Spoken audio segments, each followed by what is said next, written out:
the install packages, and I can paste into the chat. The sound is a little bit low. Okay, does it work now? Yes, now it's fine. Okay, so I keep the voice a little bit louder. Okay, so you have learned about the packages and that you can check if you have them, like this pip list, or you can, or if you run a script, you will get an error if one package is missing. So we will now see how you can install packages. So we hope that after this session, you will be able to work. That means create, activate, work with, and deactivate virtual environments, and install Python packages, and export and import virtual environment. So there are 2 or even 3 ways to install missing Python packages at the HPC cluster. Because sometimes you will see that the packages provided by us is not enough for you.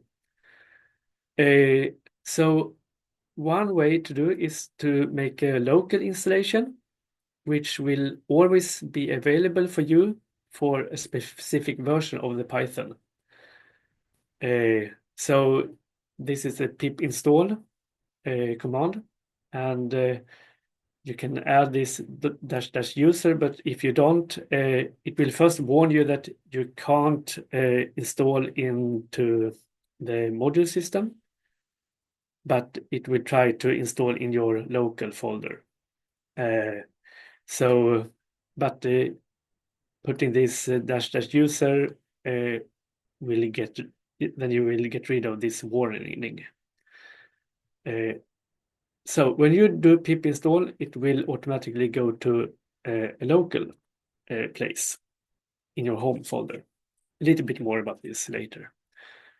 But then we also have isolated environments, and that can be used if just some packages are needed for a specific use case. So it could be for your project, and you realize that the versions of the packages provided by us is not compatible with the work you want to do. And then you can create this virtual isolated environment where you basically define what you need for this specific project. So typically we recommend you to use isolated environments a lot for your projects, and that is also for reproducibility. But sometimes it could be easier or better to do this general local installation where the package is available for anything you do. I should say again that if you load a Python version like 3.11.5 and then do pip install, these packages will be available if you work with a Python version from 3.11. And then that doesn't really matter which subversion or bug fix you are using, as long as it is 3.11 dot something. Another way is Conda, which is just recommended in some HPC centers. I just learned that I think this is the main way to work at NSC and also at PDC. But for this course, we will focus on this one because this will work everywhere. Conda can also be used at UPPMAX, but then especially for this sensitive cluster, Bianca.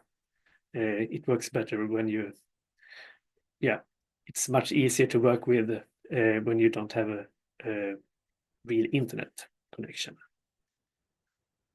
because this will require internet connection. Okay, yes. If you do this pip install, without making a virtual environment or isolated environment, this ends up in your home folder. That means this tilde. That means your home slash your name, and it goes into the .local directory. You cannot. This is a hidden file directory because of this dot. So if you want to show all your hidden files, you have to add this -a when looking at things. I can show you. So I can go to my home folder. I just press CD, and you see here I can do present working directory, pwd, and we see that, okay, this is my home folder. Now I have a lot of files. I can even do like this.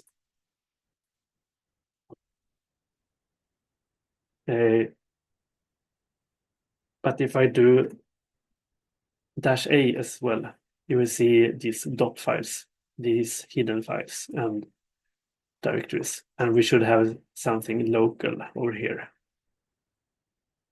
So I copy paste this one, CD and paste.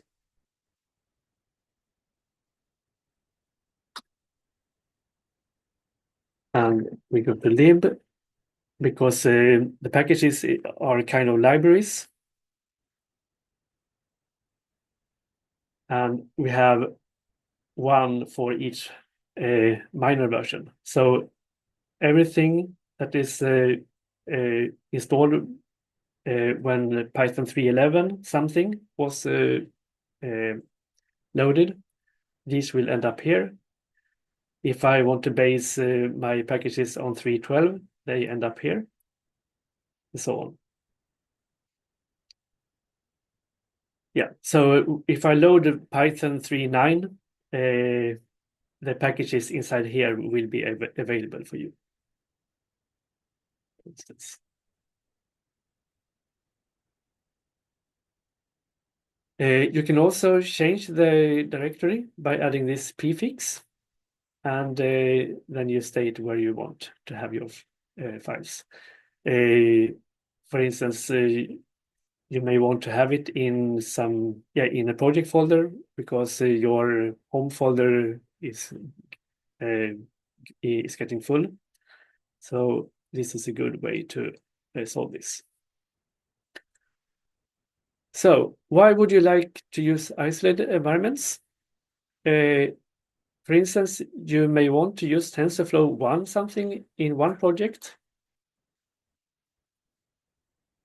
but now you need to install a package that requires TensorFlow 2. But you will still be needing the old version of TensorFlow for another package. Then this can be solved by these isolated environments. Because you can install specific, also older versions into them. You can create one for each project, no problem if the two projects require different versions. And also because of reproducibility, you can go back to your project if you get some, if you have a manuscript that was sent in and you have some requests from the reviewers to redo something, and then you can easily remake some things with the same Python versions that you have and packages. So you can reproduce and also change a little. I guess that some of you have seen that when you install a new version of Python or new packages, your old code may break because that doesn't recognize the new features or the old features of your old code. So it's always good to, so-called pin the packages and the versions for a specific project that you have worked with to be able to reproduce your results again. Yes. So the tools here, we have venv and virtual env. These are available everywhere. Conda is available here, these places, but also, as I mentioned before, also on Dardel and on Tetalit.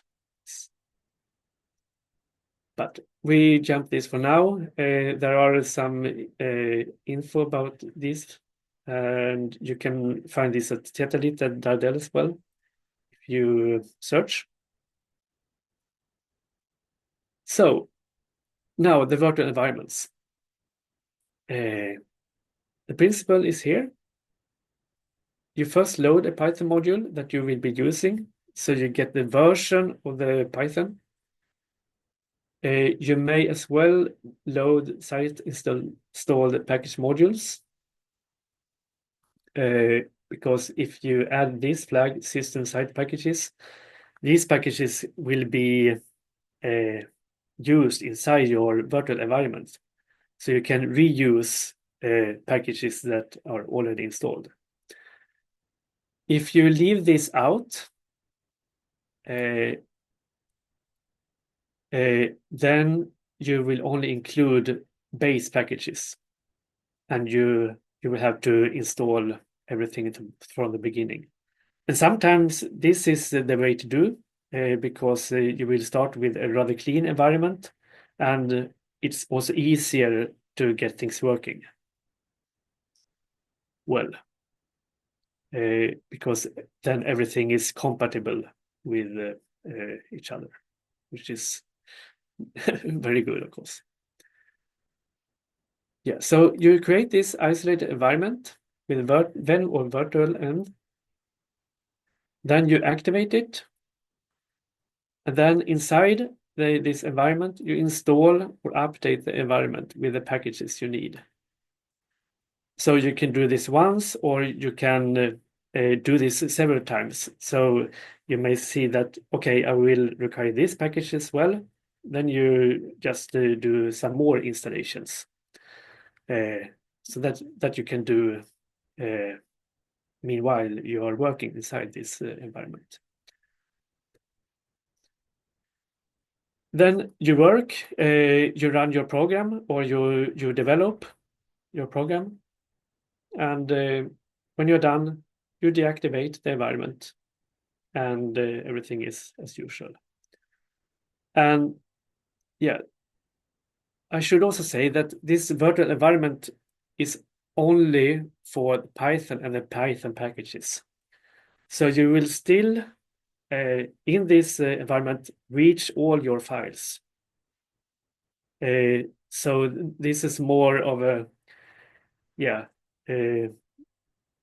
isolated environment to find the packages. So it's the Python related things. So should I use venv or virtual environment? They are almost completely interchangeable, but there are some differences that you can read about today. We will use venv during the course because it's in the standard library. So you don't have, so this works out of the box at all the places. You don't have to load any extra bundle modules for this. So it's just a run. Yes. And here's an example. I will not code along. I will not make a code along here. I will just show, and then you can try to reproduce in the exercise later on. But here we have one principle. First, we load what is needed. We need the Python 3.11, but at NSE you also have to load these ones. Then you run this venv command, and in this case we include this system site packages, and then we call our environment example2 in this case. So this is the name. And this example is created in the present working directory.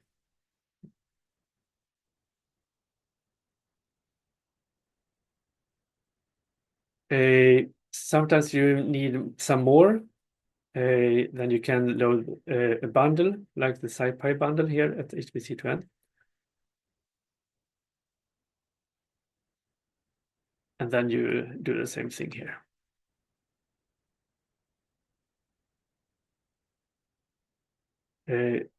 Yes, and I can try this out. I am NSC now at Tetalit. I copy paste this and I will go to the Tetalit page.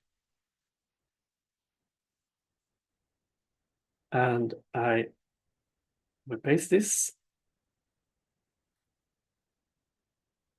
And you see here, this one will work now because I have a directory called my name, SMB Carl, and that's also the name I used for logging in here.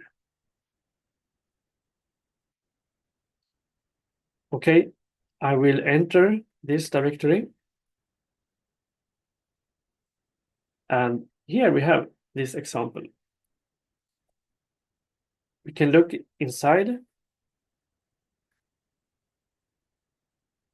And we have some directories. We have a lib where we have packages later on. And we have the bin folder where we have executables, things that we can run.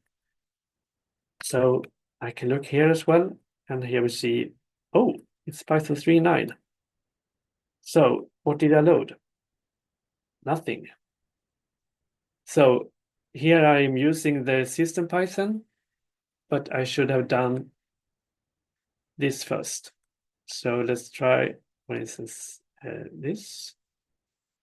No, and let's see this one.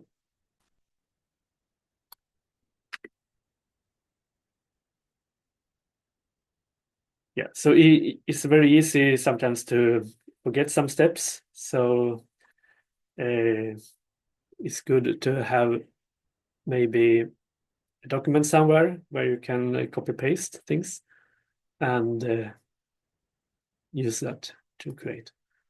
So we will do this again and see here that I included the whole path here. So project, HPC, Python fall, my user, and it will go into example.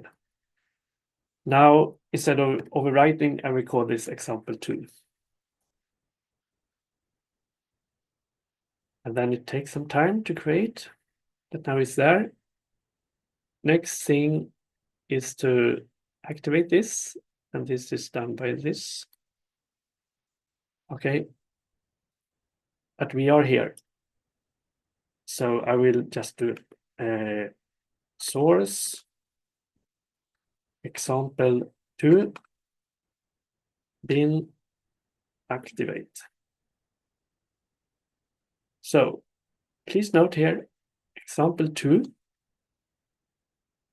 So we are inside this environment now. I can do a pip list. And since we use these site packages, everything will be shown here. But if I do local here, it will only show up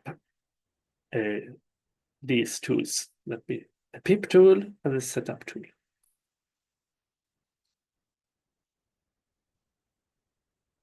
So next step could be to try to install these.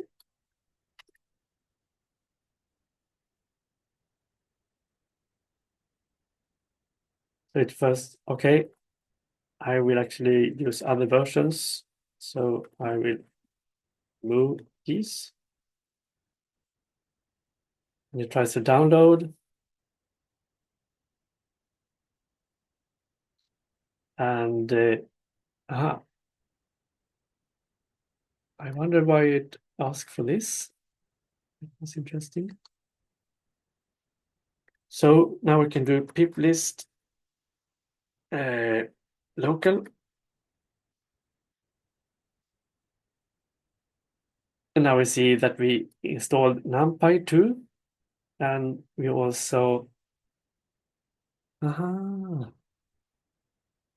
something went wrong with the matplotlib in this case. Okay, so these things can happen, and then you will have to test other things, like uh, mm,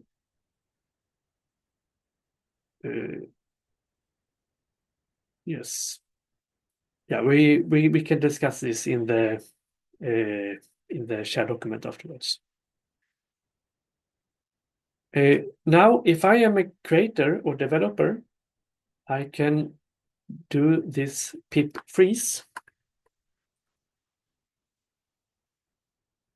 which now defines what is included, and I can redirect this to a file, requirements text, not text.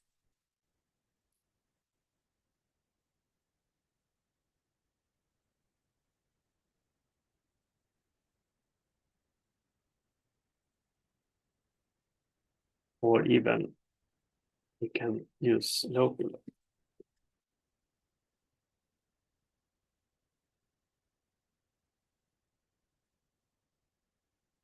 So now if I look at this, requirements will show what was used in this environment.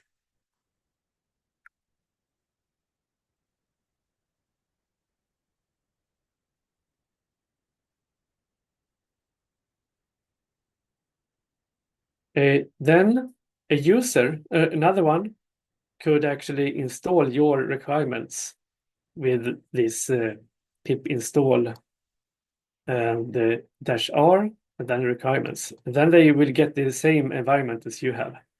So this is a way to actually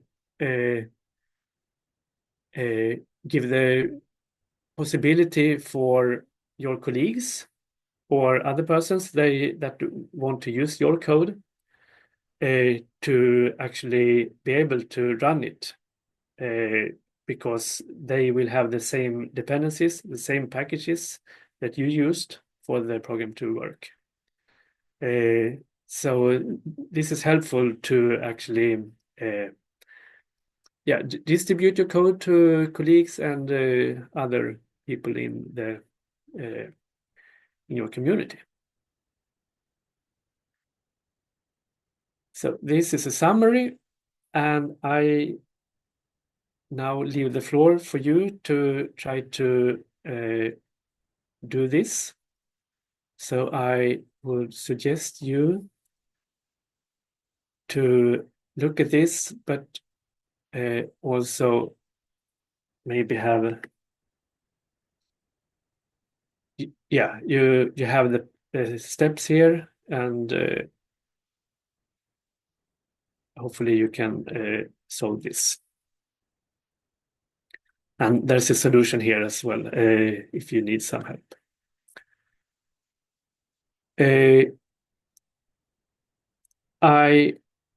When you are finished, I would like you to look at this as well, prepare for the course environments, but it's mainly just to browse in your project folder.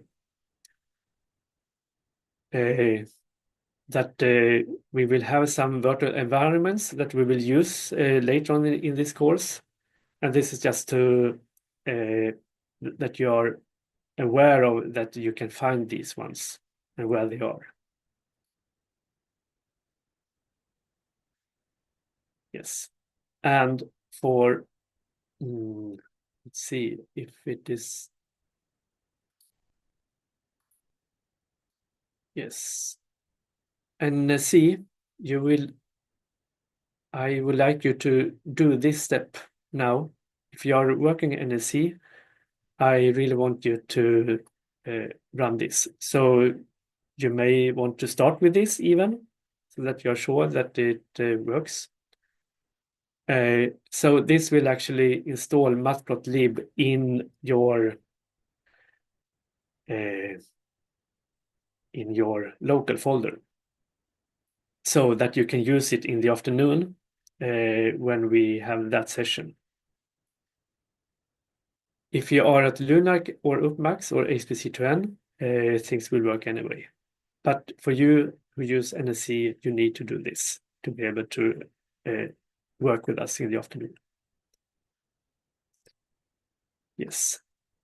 So you can start with this, and then you go over to this exercise. And I hope that 10 minutes will be enough, or even shorter. So let me know if you are ready with this check box, and then we can continue with the next session. I could give you 5 minutes of leg stretch, and then we reconvene. Okay?